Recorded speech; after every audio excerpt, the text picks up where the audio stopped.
Shalom umat Tuhan dimanapun berada. Renata datanglah Tuhan Puji Yesus. Tuhan, malam hari ini kita sama-sama bergabung kembali dalam Cool Online GBI Rayon 17. Biar kiranya malam hari ini kita mau menaikkan ucapan syukur kita kepada Tuhan. Mari kita memuji Tuhan, bersuka cita karena kasih Tuhan yang besar di dalam hidup kita. Haleluya.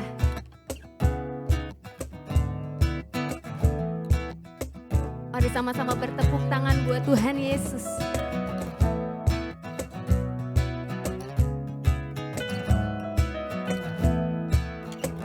Bersama pujikan. Kasih yang begitu besar, lebih kuat dari dosa. Kasih yang menemukanku, selamatkan dan pulihkanku. Ku naikkan syukurku.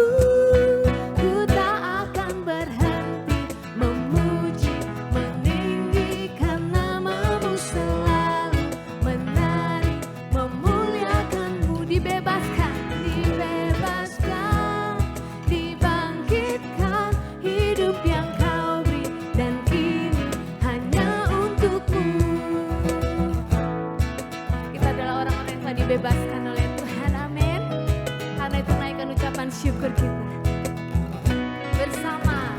Kasih yang begitu besar, lebih kuat dari dosa. Kasih yang menemukanku, selamatkan dan pulihkanku. Syukurku, ku tak akan berhenti memuji, meninggikan namamu selalu, menari, memuliakanmu.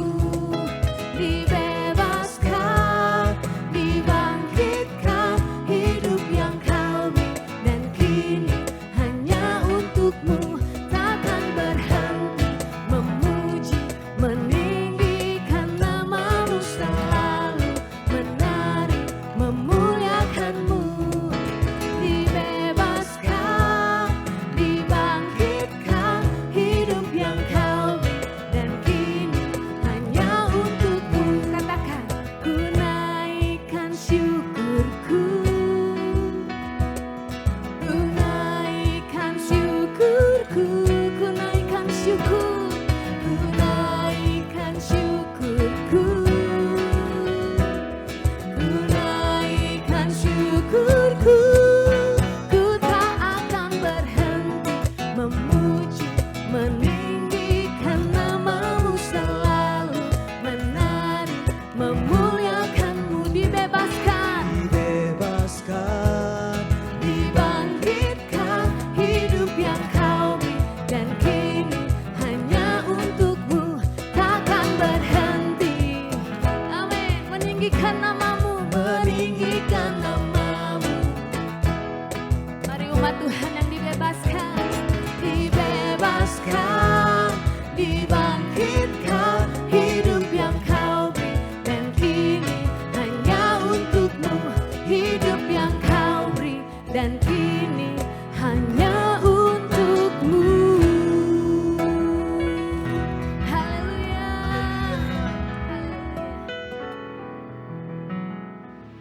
Mari bersama-sama kita sembah Tuhan lebih lagi. Bawa segenap hati kita kepada Tuhan saat ini. Izinkan Tuhan Bapa kita menyentuh hati kita. Terima kasih ya Tuhan. Sungguh kami bersyukur memiliki Bapa seperti Engkau ya Tuhan. Dan inilah penyembahan kami, hati kami. Kami naikkan kepadamu ya Tuhan Yesus. Betapa ku mencintai segala yang telah terjadi. Tak pernah sendiri jalani hidup ini, selalu menyertai ya Tuhan. Betapa ku menyadari di dalam hidupku ini Kau selalu memberi rancangan terbaik oleh karena kasih Bapa. Bapa, sentuh hatiku, ubah hidupku menjadi yang baru, bagai emas yang murni. Kau membentuk bejana hatiku, Bapa. Bapa, ajarku mengerti sebuah kasih yang selalu memberi, bagai air mengalir yang tiada pernah berhenti. Mari bersama-sama betapa ku mencintai segala yang telah terjadi. Tak pernah sendiri jalani hidup ini, selalu menyertai.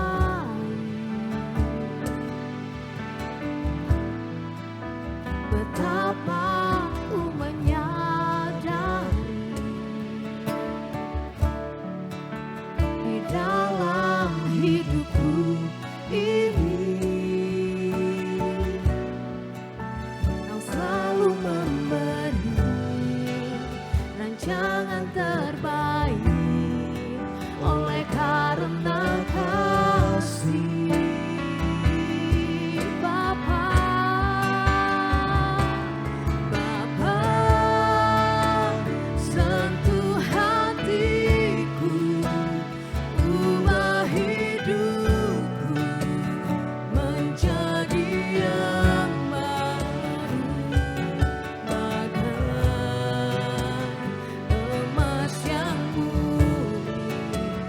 Kau membentuk bejana hatiku, Bapa. Ajarku mengerti sebuah kasih yang selalu memberi, bagai air mengalir yang tiada pernah berhenti.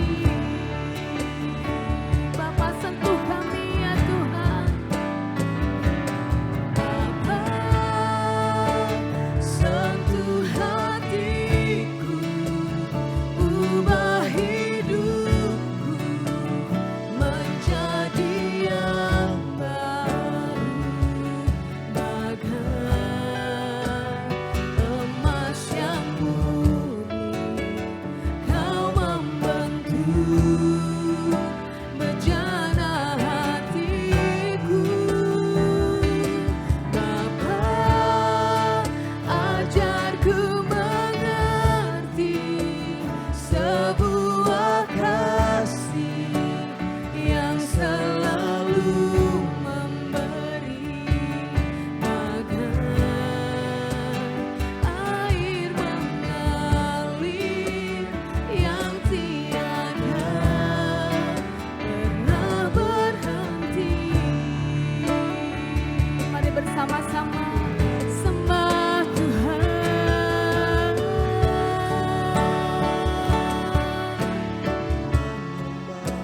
Oh Bapa,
kasih-Mu mengalir ke dalaman hati kami, membentuk kami menjadi pribadi yang baru, pribadi yang mengasihi sesama kami ya Tuhan.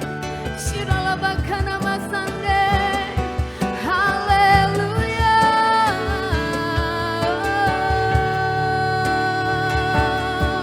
Shirelebekarabaralabaralabaralabaralabasanda. Engkau Bapa yang setia bagi kami. Shiralabaralabaralabaralabaralabaralaba. Oh, mari bersama-sama umat Tuhan. Bapa, sentuh hatiku, ubah hidupku menjadi yang baru, bagai emas yang murni. Kau membentuk bejana hatiku. Bapa, ajarku mengerti sebuah kasih yang selalu memberi, bagai air mengalir yang tiada pernah berhenti. Mari sekali lagi bersama. Bapa,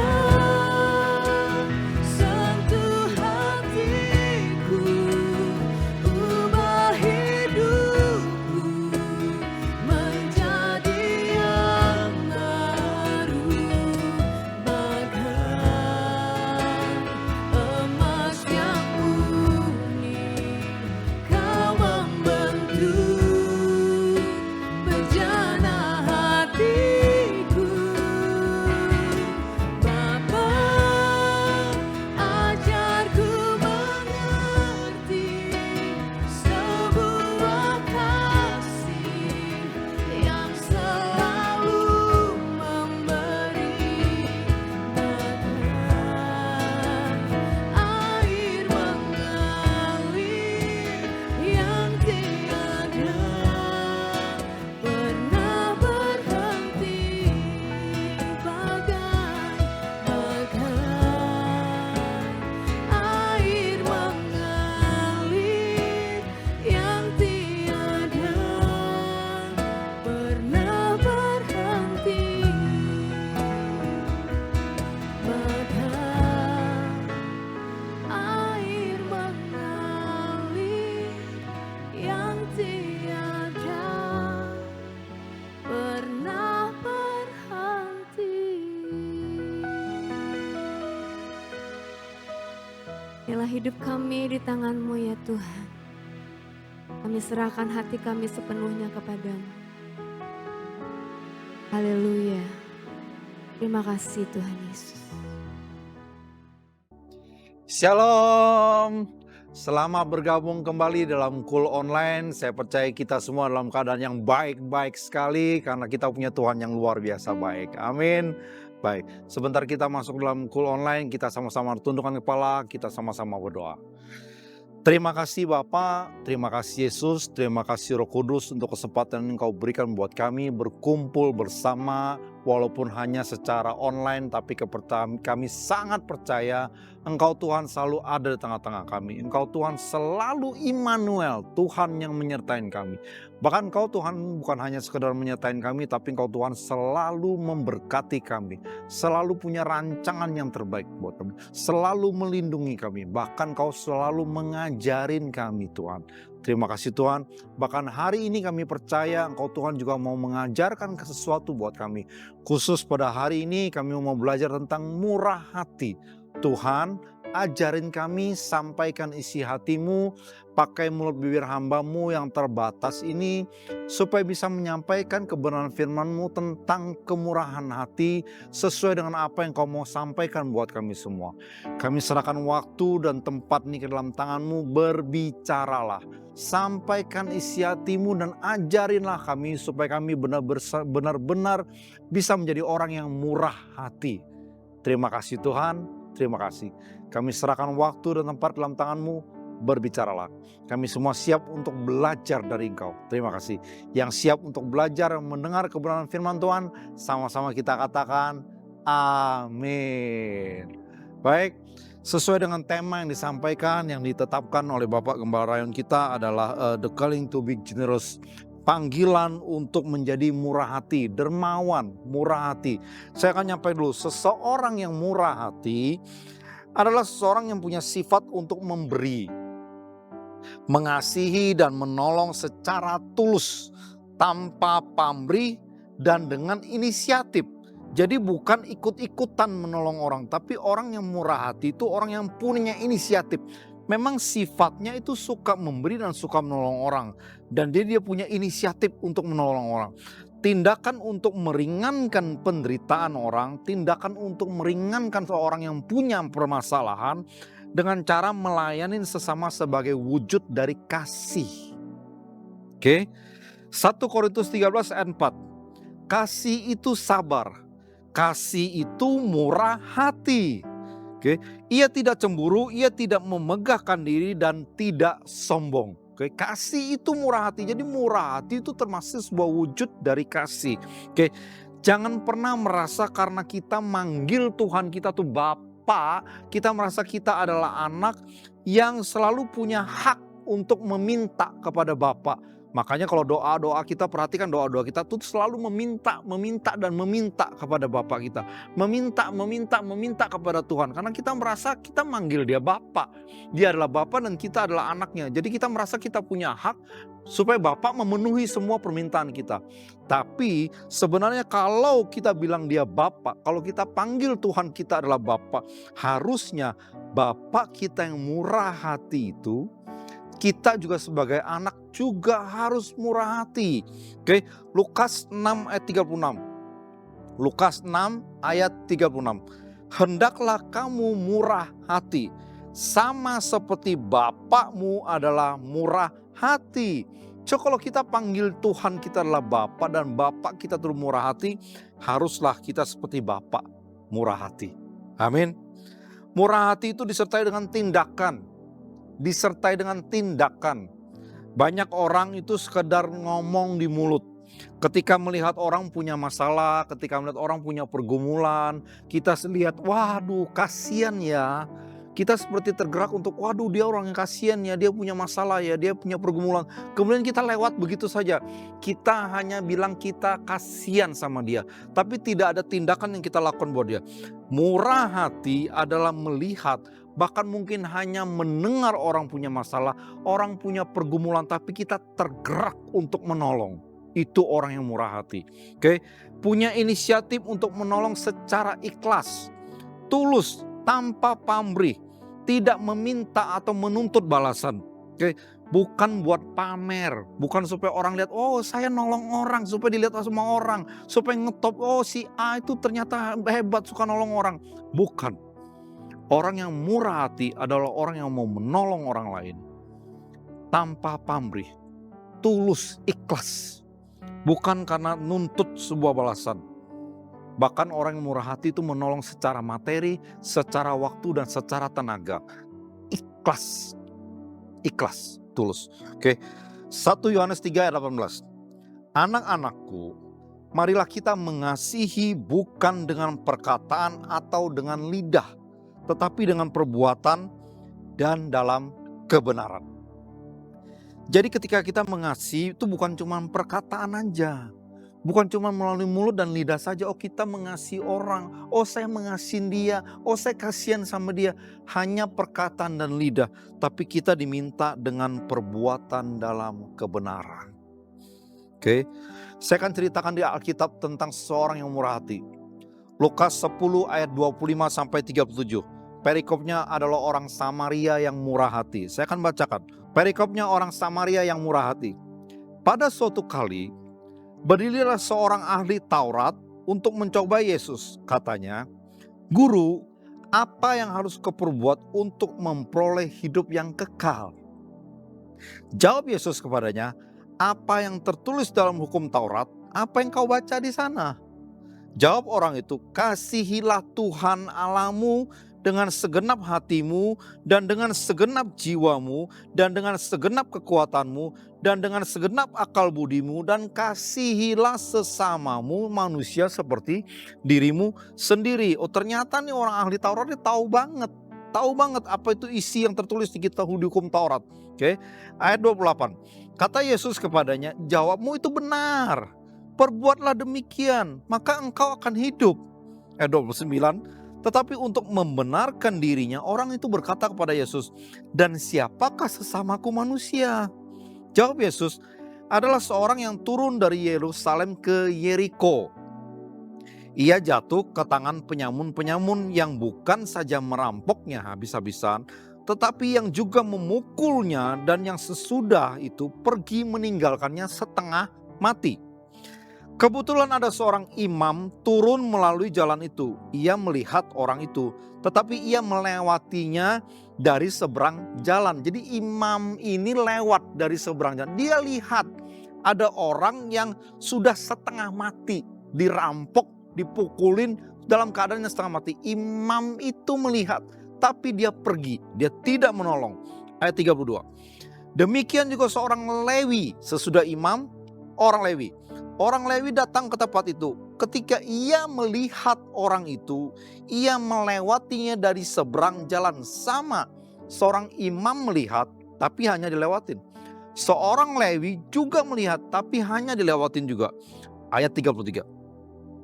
Lalu datang seorang Samaria yang sedang dalam perjalanan ke tempat itu. Dan ketika ia melihat orang itu, tergeraklah hatinya oleh belas kasihan. Saya ulangin, tergeraklah hatinya oleh belas kasihan. Tergerak hatinya ketika melihat ada orang yang sedang kesusahan, kadang-kadang sudah setengah mati. Orang Samaria ini tergerak hatinya. Ayat 34. Ia pergi kepadanya lalu membalut luka-lukanya. Sesudah ia menyiraminya dengan minyak dan anggur, kemudian ia menaikkan orang itu ke atas keledai tunggangannya sendiri, lalu membawanya ke tempat penginapan dan merawatnya. Ayat 35. Keesokan harinya ia menyerahkan 2 dinar kepada pemilik penginapan itu. Katanya, "Rawatlah dia, dan jika kau belanjakan lebih dari ini, aku akan menggantinya waktu aku kembali."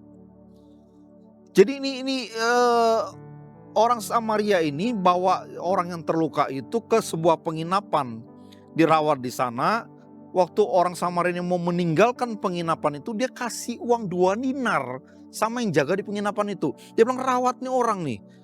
Kalau kau belanja lebih untuk merawat dia, nanti saya bayar waktu saya kembali ke sini." Wow. Ayat 36. Siapakah di antara ketiga orang ini menurut pendapatmu adalah sesama manusia dari orang yang jatuh ke tangan penyamun itu? Jawab orang itu, "Orang yang telah menunjukkan belas kasihan kepadanya." Kata Yesus kepadanya, "Pergilah dan perbuatlah demikian." Oke, perhatikan. Banyak kata di situ katanya turun. Oke, saya menjelaskan dulu kenapa banyak dibilang turun di situ. Oke, karena begini, dari Yerusalem ke Yeriko itu sebuah perjalanan yang turun. Yeriko ke Yerusalem itu jaraknya kurang lebih 29 km dengan jalan yang berliku-liku dan berbatu-batu. Oke, Yeriko itu tingginya adalah 760 meter di atas permukaan laut. Kurang lebih 760 meter di atas permukaan laut. Sedangkan kota Yeriko itu adalah kurang lebih 240 meter di bawah permukaan laut. Jadi itu perjalanan tuh dari atas dan turun ke bawah. Kalau dari Yerusalem ke Yeriko berarti itu dari atas turun ke bawah. Jadi kalau orang teriak di perjalanan itu, tidak akan ada orang yang bisa dengar. Itu dengan penuh jalan yang turun dan berbatu-batu. Makanya di sana sering terjadi perampokan. Banyak penyamun yang nunggu di situ untuk merampok orang. Oke, tapi yang terjadi sana adalah begini. Waktu orang Samaria itu melihat ada orang yang dirampok, orang Samaria ini yang menolong. Padahal imam melihat, Lewi yang pendoa juga melihat, tapi mereka tidak tergerak hatinya. Orang Samaria yang tidak disukai sama orang Yahudi, malah tergerak hatinya untuk menolong. So, kenapa orang Yahudi itu nggak suka sih sama orang Samaria? Orang Yahudi itu menganggap orang Samaria itu bukan orang Israel asli. Mereka menganggap orang Samaria adalah hasil dari pernikahan, hasil dari perkawinan orang Israel dengan orang yang non-Israel. Itu bagi mereka adalah orang Samaria. Jadi orang Samaria itu dianggap rendah, dianggap hina bagi bangsa orang Yahudi. Maka orang Yahudi itu tidak suka dengan orang Samaria. So, jangan pernah menganggap diri kita rendah. Jangan pernah menganggap diri kita tidak berharga. Jangan pernah menganggap kita tidak bisa dipakai sama Tuhan. Tuhan bisa pakai siapa saja, Tuhan bisa apa saja untuk bisa membuat kita menjadi orang yang murah hati. Oke, kalau baca di 1 Raja-Raja 17 ayat 4, Tuhan pakai burung gagak yang najis, dipakai Tuhan untuk menolong memberi makan Elia. Kalau kita baca di Lukas 19 ayat 40, batu bisa berteriak. Jadi Tuhan bisa pakai apa saja, Tuhan bisa pakai siapa saja. Jangan pernah bilang Tuhan tidak pakai saya. Tuhan bisa pakai siapa saja. Tuhan bisa pakai apa saja. Oke, Tuhan bisa buat kita menjadi orang yang murah hati. Ada 7 hal yang dilakukan oleh Samaria. Oke, ayat 34 berkata sesudah. Berarti sesudah dia menyiram luka-luka dengan anggur. Kenapa dia menyiram luka-luka dengan anggur? Supaya steril. Luka-lukanya supaya steril. Kemudian menyiram dengan minyak. Kemungkinan itu disiram dengan minyak zaitun untuk menyembuhkan lukanya orang yang luka itu. Oke? Kemudian dia membalut lukanya supaya nggak berdarah lagi, supaya lukanya nggak semakin parah. Kemudian dia menaikkan orang yang luka itu ke atas keledainya sendiri. Dia punya keledai. Orang Samaria itu punya keledai, bukan orang kaya. Dia bukan punya kuda, tapi dia punya keledai. Oke? Memang dalam zaman gitu orang Samaria itu dianggap rendah. Pekerjaannya itu bukan pekerjaan yang mewah, jadi bukan orang-orang kaya gitu ya. Oke, tapi orang Samaria ini yang mau menolong, bahkan dia naikkan ke keledainya. Orang Samaria ini yang jalan kaki, nuntun keledainya. Bahkan saya percaya dia jaga orang yang terluka di atas keledainya itu supaya tidak terjatuh dari atas keledainya. Wow, lihat orang Samaria yang kalau nolong itu nggak tanggung-tanggung. Kemudian dia bawa orang yang terluka itu ke penginapan. Yang keenam, dia merawat orang yang luka itu. Yang ketujuh, dia kasih uang 2 dinar, minta tolong orang penginapan itu untuk rawat dia. Karena orang Samaria ini mau pergi, mau meninggalkan penginapan itu. Tapi dia gak mau meninggalkan orang yang terluka begitu saja. Dia kasih uang 2 dinar kepada orang yang di penginapan, rawat dia. Kalau kurang uangnya nanti saya kasih lagi waktu saya kembali. Wah, perhatikan orang Samaria yang dianggap hina oleh orang Yahudi. Ketika dia menolong, orang yang murah hati, orang yang ikhlas menolong, orang yang tanpa pamrih, orang yang tidak menuntut balasan. Dan dia menolong bukan sekedar menolong, tapi dia memberikan yang terbaik. Dia menolong dengan seikhlasnya, memberikan yang terbaik. Bahkan tuh kalau perhatikan, ahli Taurat yang katanya ahli, yang katanya hafal. Mereka ketika ditanya sama Tuhan, ditanya sama Yesus. Orang ahli Taurat tuh jawabnya bukan jawab orang Samaria itu. Ayat 37-36 tadi. Oke. Masih ada batasan perbedaan sosial.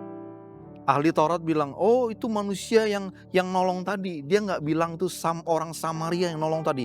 Jawab orang itu orang yang telah menunjukkan belas kasihan kepadanya.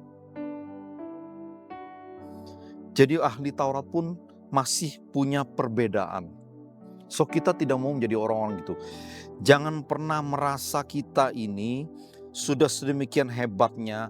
Seperti para ahli-ahli Taurat yang merasa hebat. Sehingga kita merasa bisa membeda-bedakan orang. Di cool, jangan pernah membeda-bedakan. Oh dia di cool, orang yang kalau ada acara naburnya banyak.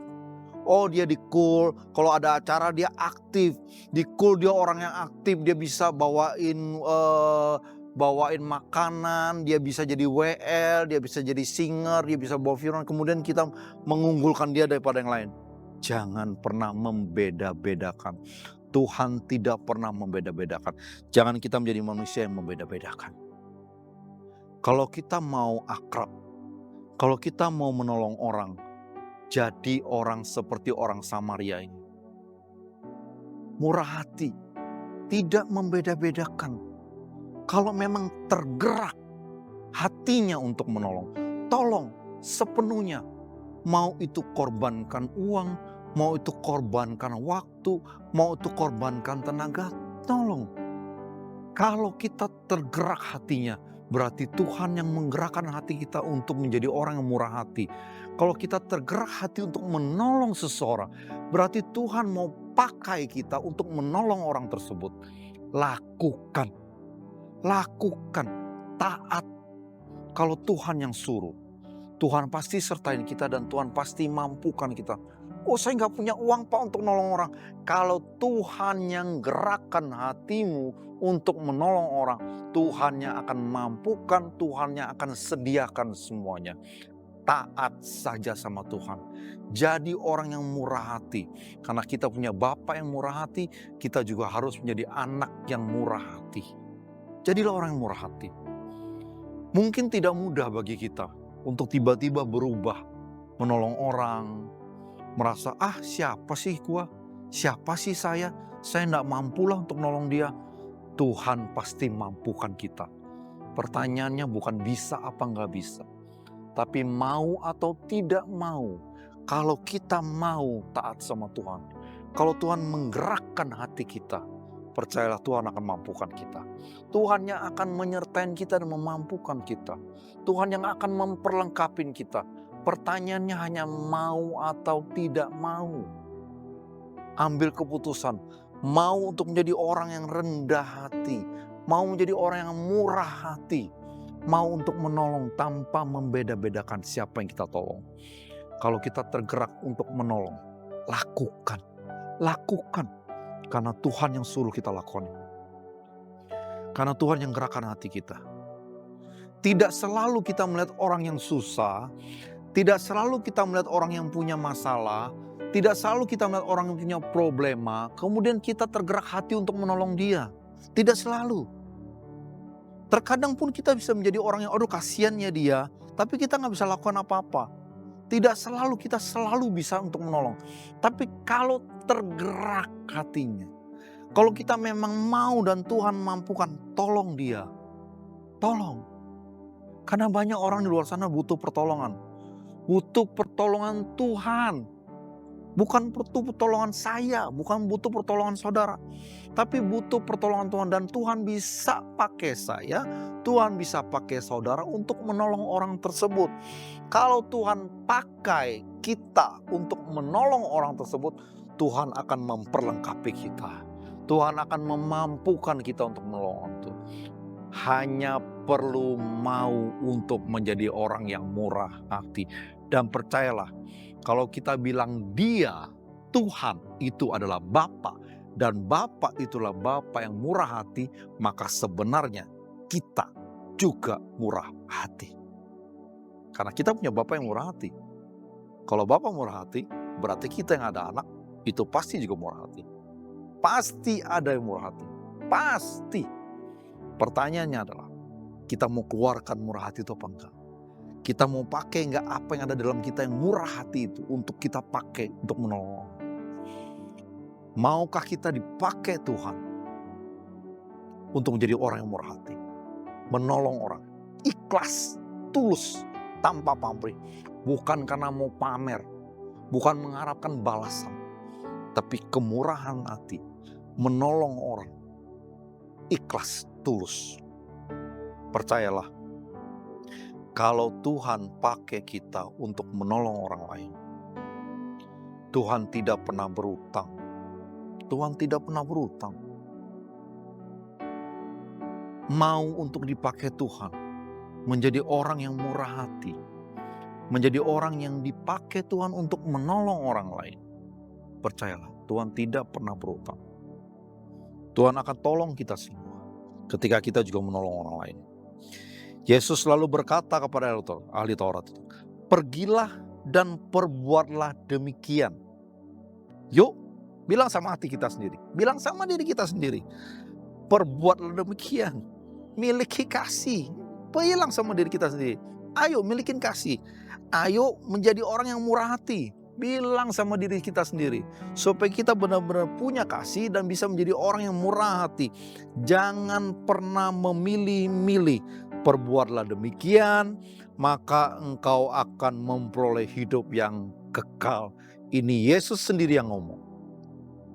Perbuatlah, murah hatilah, maka engkau akan memperoleh hidup yang kekal. So, jangan tunda-tunda, jangan pernah tidak mau. Jadilah orang yang murah hati, karena kita terpanggil untuk menjadi orang yang murah hati. Amin. Jadilah orang yang murah hati. Mari kita tundukkan kepala. Terima kasih Tuhan, terima kasih Yesus, terima kasih Roh Kudus. Hamba-Mu sudah selesai berbicara di Kul Online ini. Tapi Engkau Tuhan tidak pernah selesai berbicara buat kami. Engkau Tuhan tidak pernah selesai mengajari kami banyak hal. Supaya kami bisa semakin serupa dengan Engkau. Dan kami percaya apapun yang Engkau ajarkan buat kami. Itu pasti untuk kebaikan-Mu, untuk kemuliaan-Mu, juga untuk kebaikan kami. Tuhan, mampukan kami. Bukan sekedar ngajarin kami, tapi mampukan kami. Mungkin ada kekerasan hati yang membuat kami menolak untuk diajarin. Mungkin ada kekerasan hati yang kami tidak mau dibersihkan. Mungkin ada kekerasan hati yang membuat kami tidak mau diarahkan. Tuhan, mampukan kami. Kami percaya kalau Engkau yang mampukan, kami pasti mampu. Jadikan kami orang-orang yang murah hati. Jadikan kami orang-orang yang mau membantu tanpa memilih-milih. Mampukan kami Tuhan. Kami percaya kalau Engkau Tuhan mampukan kami pasti mampu. Terima kasih Tuhan. Terima kasih. Di dalam nama Yesus kami berdoa dan mengucap syukur. Sama-sama kita katakan amin. Sebentar kita akan memberikan persembahan. Persembahan bisa diberikan dengan berbagai macam cara. Di layar saudara ada QRIS, bisa scan QRIS tersebut. Atau saudara bisa mentransfer ke nomor-nomor rekening yang juga tertera di layar saudara. Atau saudara bisa masukkan uang persembahan itu dalam sebuah amplop. Kemudian bawa amplop itu ke dalam gereja. Dan masukkan amplop saudara ke kotak-kotak yang sudah disediakan di gereja. Mari kita tutup ibadah Kul Online ini, kita tundukkan kepala kita. Terima kasih Bapak, terima kasih Yesus, terima kasih Roh Kudus. Engkau sudah melihat tangan-tangan anak-Mu yang menabur. Biarlah apa yang kami tabur ini Tuhan pakai untuk memperluas kerajaan-Mu. Kami percaya Engkau Tuhan akan memberkatin berlipat-lipat kali ganda setiap tangan yang menabur ya Tuhan. Terima kasih Tuhan. Sebentar kami mau tutup Kul Online ini, biarlah kami tutup Kul Online dengan terima berkat yang terbaik dari Engkau. Mari kita angkat tangan kita dan kita buka hati kita. Bapak, Ibu, saudara-saudara yang terkasih, yang disayangi, dicintai oleh Bapa di surga. Ketika kita berpisah, kita akan terima berkat yang terbaik dari Allah Bapa di surga. Melalui Putra yang tunggal itu Yesus Kristus dan perantaraan manis melalui Kudus. Memberikan kita berkat keselamatan, berkat kesehatan, berkat damai serta berkat sukacita. Dan berkat yang memampukan kita untuk menjadi orang-orang yang murah hati. Terima kasih Bapak. Mari semua yang sudah terima berkat, sama-sama kita katakan amin. Terima kasih, Tuhan Yesus memberkati.